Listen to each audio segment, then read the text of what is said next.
सबसे पहले हम एक बड़े ही ब्रूटल और खूनी अरीना में पहुंचते हैं। ये अरीना बहुत ही ब्रूटल और ब्लडी है, लेकिन साथ ही देखने में एकदम स्टनिंग। ये जगह सिर्फ मार्शल आर्ट्स के लिए है, जहां फाइट सिर्फ लड़कियां ही करती हैं। पर यह नॉर्मल लड़कियां नहीं है। सारी कंटेस्टेंट्स दुनिया की बेस्ट फीमेल फाइटर्स हैं। जितनी उनकी फिजिक अच्छी है, उसी तरह उनके लुक्स भी उतने ही अट्रैक्टिव। मैच में हर ब्रूटल अटैक देखकर वहां बैठे जेंटलमैन एक्साइटमेंट से दीवाने हो जाते हैं। और इन्हीं सब फाइटर्स में एक लड़की सबका ध्यान अपनी तरफ खींच लेती है। शुरू में तो वह बस गलती से इस कंपटीशन में आ गई थी, लेकिन समझना मत कि वो कमजोर है। वो एक डेंजरस ओपोनेंट है, और बस 3 महीने पहले की बात है। ये लड़की जेन एक रेगुलर होटल वेट्रेस थी। उसके ब्यूटीफुल फेस और हॉट बॉडी की वजह से उसे हमेशा कोई ना कोई बदमाश गैंगस्टर टच करना चाहता था। पर यह उनके लिए एकदम रॉन्ग चॉइस बन जाती थी। एक बार एक आदमी उससे फ्लर्ट करने लगा और जेन ने उसको सीधे पीट दिया। और बस फिर क्या, जेन को यहाँ से निकाल दिया गया। और यह जेन की इसी महीने की तीसरी जॉब थी जिससे उसे निकाल दिया गया। वो लड़का जो पिटा था, उसे अपनी इंसल्ट बर्दाश्त नहीं हुई, तो वह अपनी गैंग के साथ पार्किंग एरिया में जेन का वेट करने लग गया ताकि उसको यहाँ मार सके। लेकिन जेन ऐसी लड़की नहीं थी जो किसी से डर जाए। उसने उठकर उस बेचारे की ऐसी जगह एक जोरदार किक मार दी जहां दर्द सबसे ज्यादा होता है। जेन ने उन सबको मार मार के छोड़ दिया। एक बंदा भागने की कोशिश कर रहा था। जेन ने उसे भी पकड़कर अच्छे से धो डाला। जेन इतनी ब्रेव इसलिए है क्योंकि वह बचपन से ही अपने पापा के साथ मार्शल आर्ट्स करती थी। 10 साल पहले उसके पापा एक वॉरियर थे जो एक कंपटीशन के लिए हांगकांग आने के बाद से ही गायब हो गए। ये बात हमेशा जेन के दिल में चुभती रहती। अब जेन बड़ी हो गई है और टफ भी, इसलिए आज उसने सोचा कि बैग पैक करो और हांगकांग चलो। जेन फाइनली डिसाइड करती है कि अब वह खुद हांगकांग जाकर पता करेगी कि उसके पापा को क्या हुआ। जेन अपनी मॉम को अलविदा कहकर निकल पड़ती है। लेकिन जेन हांगकांग में बिल्कुल नई और अनजान थी, इसलिए बस से उतरते ही लोकल गैंग ने उसे ट्रिक से एक सुनसान जगह ले जाने का ट्राई किया। तब तक जेन समझ गई थी कि उन्हें बस उसका हैंडबैग चाहिए, तो उसने तुरंत एक्शन लेते हुए उन्हें पीटना शुरू कर दिया। लेकिन जेन अकेली थी और वह लोग काफी सारे, इसलिए अकेली जेन उनका मुकाबला नहीं कर पाई। तभी एक औरत वहां आई और उसने उन सबको हरा दिया।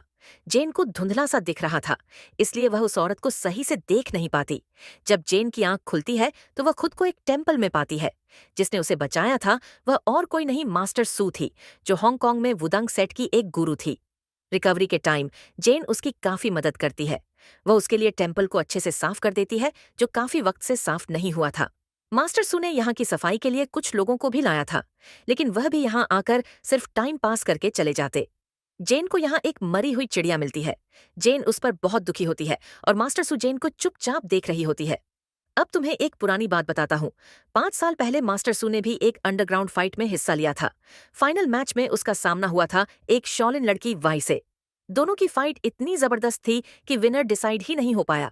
इसलिए ऑर्गेनाइजर्स ने डिसाइड किया कि मनी दोनों के बीच बराबर तकसीम किया जाए। लेकिन वाई ने प्राइज मनी बांटने से मना कर दिया। फिर इवेंट ऑर्गेनाइजर्स ने डिसाइड किया कि अगली फाइट तभी होगी जब तुम दोनों अपनी अपनी एक डिसाइपल लेकर आओगे। फिर वही डिसाइड करेगा विनर कौन होगा। तब से मास्टर सू अपनी डिसाइपल ढूंढ रही थी। और अब जब कंपटीशन के लिए सिर्फ 3 महीने बचे थे, तभी जेन वहां आ पहुंची। कोइंसिडेंस यह भी था कि जेन के यहाँ आने का असली गोल भी यही कंपटीशन था। पर प्रॉब्लम यह थी कि जेन की फाइटिंग स्किल्स अभी उतनी स्ट्रांग नहीं थी।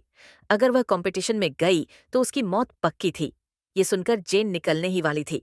पर मास्टर सू ने बोला, अगर मैं इस छोटी सी चिड़िया को बचा सकी तो तुम मेरी डिसाइपल बन जाओगी और कंपटीशन में हिस्सा लोगी। उसके लिए मैं तुम्हें ट्रेन करूंगी। फिर मास्टर सू ने अपनी मार्शल आर्ट्स पावर यूज की। उसने अपनी एनर्जी चिड़िया के बॉडी में भेजी और जेन की आंखों के सामने ही वो छोटी चिड़िया दोबारा जिंदा होकर उड़ गई। ये सब देखकर लगता था कि जैसे किस्मत ने जेने को यहाँ इस मास्टर सू के पास भेजा है। उस दिन से जेने की ट्रेनिंग ऑफिशियली शुरू हो गई। सबसे पहला स्टेप था स्टांस ट्रेनिंग, मतलब सीधे खड़े रहना और साथ ही बैलेंस भी बनाए रखना। बारिश हो या धूप, सुबह आंख खुलते ही प्रैक्टिस करनी पड़ती थी। और शुरुआत में जेन के लिए ये सब बहुत मुश्किल था। पर 2 महीने की हार्ड ट्रेनिंग के बाद जेन की स्किल्स इम्प्रूव होने लगी। उसकी स्ट्रेंथ भी पहले से ज्यादा हो गई, लेकिन अभी भी वह मास्टर सू के लेवल के आसपास भी नहीं थी। यहाँ तक कि एक बड़ा घंटा वो एक हाथ से बजा भी नहीं पाती थी, जो मास्टर सू के लिए बाएं हाथ का खेल था। उधर दूसरी तरफ शॉलिन आर्ट स्कूल में एक मिस्टीरियस लड़की आई। उसने एंटर करते ही 10 फाइटर्स को चैलेंज कर दिया। एक लंबी लड़की ने उससे फाइट की, पर तुरंत हार गई क्योंकि उस लड़की की पावर बहुत ज्यादा थी। उस मिस्टीरियस लड़की का नाम है लिंग। वह एक ऐसी लड़की है जो बस इधर उधर घूमती रहती है क्योंकि इसका अपना कोई घर नहीं है। शॉलिन स्कूल ने उसे एक ऑफर दिया, उसको रहने के लिए जगह, खाना और ट्रेनिंग, और प्रॉमिस किया कि 3 महीने के ट्रेनिंग के बाद उसे कोई भी हरा नहीं पाएगा। लिंग, जो वैसे तो एक भटकती हुई लड़की थी, ये ऑफर सुनते ही तुरंत मान जाती है और बस अब कहानी और एक्साइटिंग हो रही है। एक तरफ जेन ट्रेनिंग कर रही है और दूसरी तरफ लिंग शॉलिन की तैयारी कर रही है। दोनों का टकराव अब बस आने ही वाला है। अब 3 महीने का वक्त ऐसे ही निकल गया। अब आ गया था वह दिन जिसका सबको इंतजार था। अंडरग्राउंड कंपटीशन जो हर 5 साल में होता था। ये अरीना दुनिया के अलग अलग हिस्सों से चुनी गई सबसे डेंजरस फीमेल फाइटर्स से भर जाता है। हर एक ने अपना डेथ सर्टिफिकेट साइन किया और फिर ऑफिशियल टूर्नामेंट शुरू हुआ। सबसे पहली फाइट थी जेन की। उसका ओपोनेंट एक ताइक्वांडो फाइटर था। उसकी किकिंग पावर बहुत ही जबरदस्त थी। उसकी एक सॉलिड किक ने तो जेन का पूरा बैलेंस ही हिला दिया, जैसे इलेक्ट्रिक शॉक लग गया हो। लेकिन जेन ने गहरी सांस ली, अपने आप को काल्म किया और ओपोनेंट की रिदम समझने लगी। पहले मैच की वजह से जेन थोड़ी स्टिफ थी, पर जैसे ही उसने कंट्रोल लिया, एक जबरदस्त किक मारी और अपने ओपोनेंट को अरीना से बाहर गिरा दिया, और ऐसे ही पहली फाइट जेन जीत गई। अगले राउंड में एक लड़की स्टेज पर उतरते ही क्राउड शॉक हो गया। ये लड़की थी या कोई मर्दानी शक्तिमान?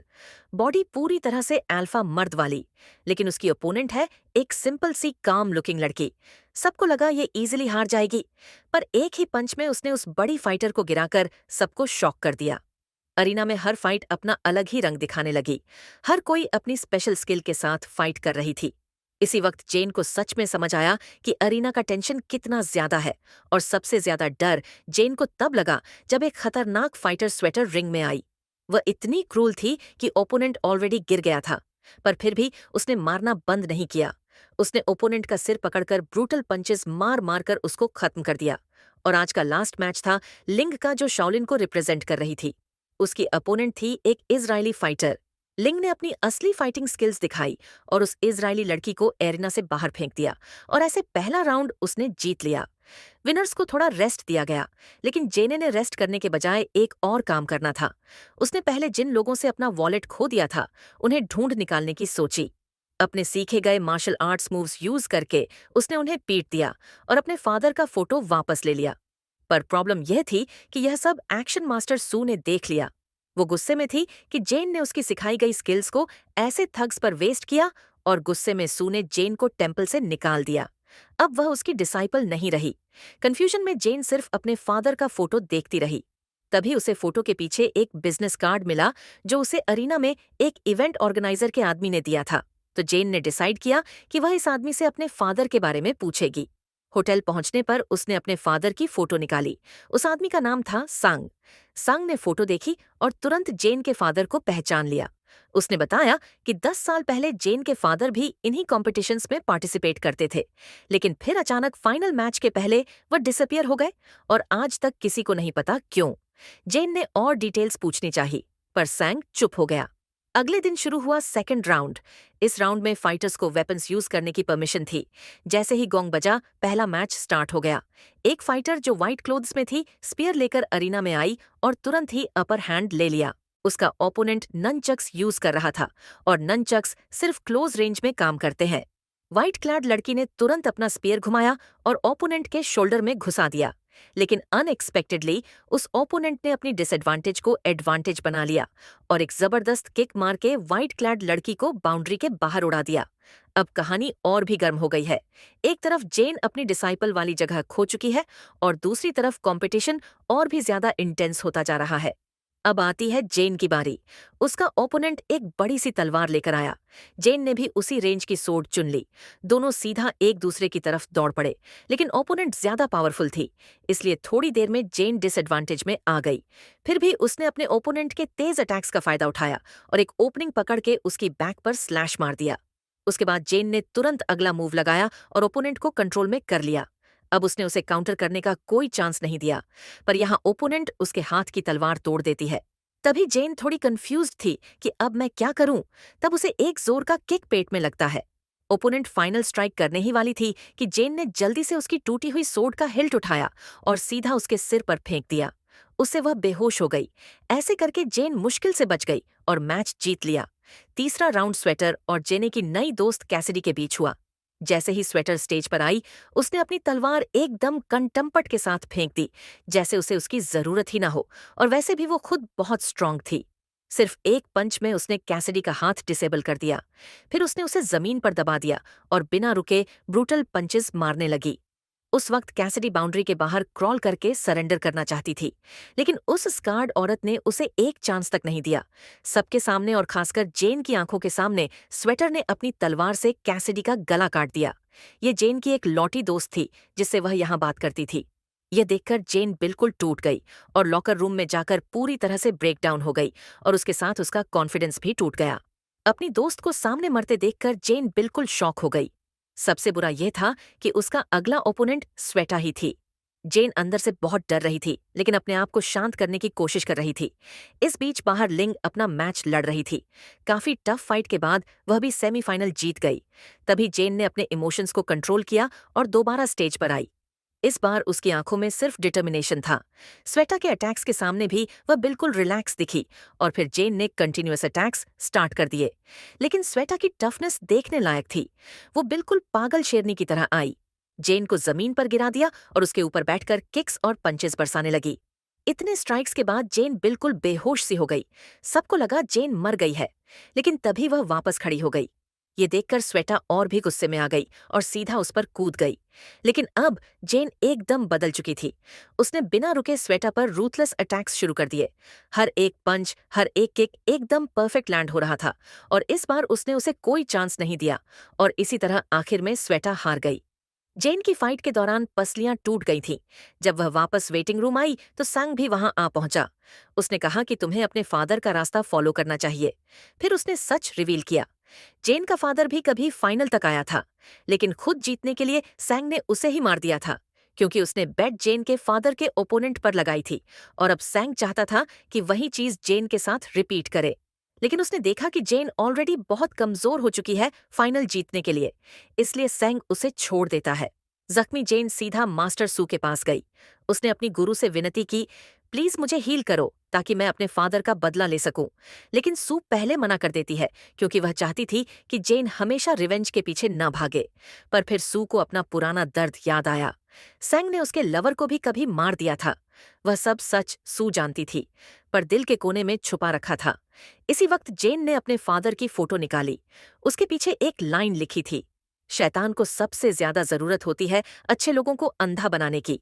ये पढ़कर एसू समझ गई कि इस बार सैंग को जीतने नहीं देना। उसने डिसाइड किया कि वह जेन के जख्म रात भर हील करेगी। अगले दिन सैंग यहाँ अपनी जीतने की खुशी मना ही रहा था कि तभी सू अपनी डिसाइपल की कोच बनकर फाइनल में उसके साथ आई। जब सैंग ने देखा कि जेन रिकवर हो गई है, उसका चेहरा उतर गया। फाइनल के लिए लिंग भी ऑलरेडी वहां इंतजार कर रही थी। रेफरी के सिग्नल के साथ ही फाइनल मैच शुरू हो गया। लिंग, जिसे कोई चोट नहीं लगी थी, एकदम कॉन्फिडेंट थी। स्टार्ट होते ही उसने भयानक अटैक्स लॉन्च कर दिए। दूसरी तरफ जेन का हाल पहले ही बुरा था। वह बस लिंग के अटैक्स को ब्लॉक ही कर पा रही थी। फाइट बैक करने की ताकत ही नहीं थी। लेकिन लिंग ने उसकी इंजरीज का बिल्कुल भी ख्याल नहीं रखा और भी जबरदस्त पंचेस बरसाती रही। एक हैवी पंच जेन के सिर पर पड़ा और वह लड़खड़ा गई। क्राउड को लगा अब तो मैच खत्म, जेन हार गई। लेकिन उसी मोमेंट जेन ने भीड़ के बीच अपने फादर की तस्वीर देखी, जो उसकी तरफ देखकर एक तसल्ली भरी नजर दे रहे थे। बस वही लुक उसके अंदर फाइटिंग स्पिरिट भर देता है। इस बार जेन ने अपने दर्द को भूलकर सीधा काउंटर अटैक स्टार्ट किया। उसका पहला तीखा किक सीधा लिंग के फेस पर लगा। फिर उसने कंटिन्यूअस पंचेस और किक्स बरसाए, जिसे लिंग डिफेंड ही नहीं कर पाई, और लास्ट में एक जबरदस्त किक ने लिंग को स्टेज से उछालकर सीधे पानी में गिरा दिया, और इस तरह फाइनल अपनी जेन जीत जाती है। सांग, जो अपनी बैटिंग के पूरी तरह से फेल होने पर भागना चाहता था, पर देर कर गया और पकड़ा गया। जेन उससे कहती है कि यह तुम्हारा आखिरी मौका है अपने जुर्म कबूल करने का। तो संग भी यहाँ अपने सारे जुर्म कन्फेस करता है। उसके विक्टिम्स में वाई के रिलेटिव्स भी शामिल थे, जो कि वाई को लगता था मास्टर सू की वजह से मारे गए हैं, और उसी वजह से वह मास्टर सू से इतनी नफरत करती थी। लेकिन अब सांग को मार देना बेकार था। उसे लॉ के हवाले कर दिया जाता है। इस तरह सू और वाई के बीच सालों पुरानी दुश्मनी खत्म हो गई। बाद में वो वुदंग और शाओलिन और भी कनेक्टेड हो गए। दोनों ने मिलकर नए डिसाइपल्स रिक्रूट किए और उन्हें ट्रेन करना स्टार्ट किया, और यहीं पर कहानी ऑफिशियली खत्म होती है। अगर आपको ये वीडियो पसंद आई हो तो चैनल को सब्सक्राइब करना ना भूलना। मिलते हैं अगली ब्लॉकबस्टर कहानी में। तब तक के लिए बाय बाय।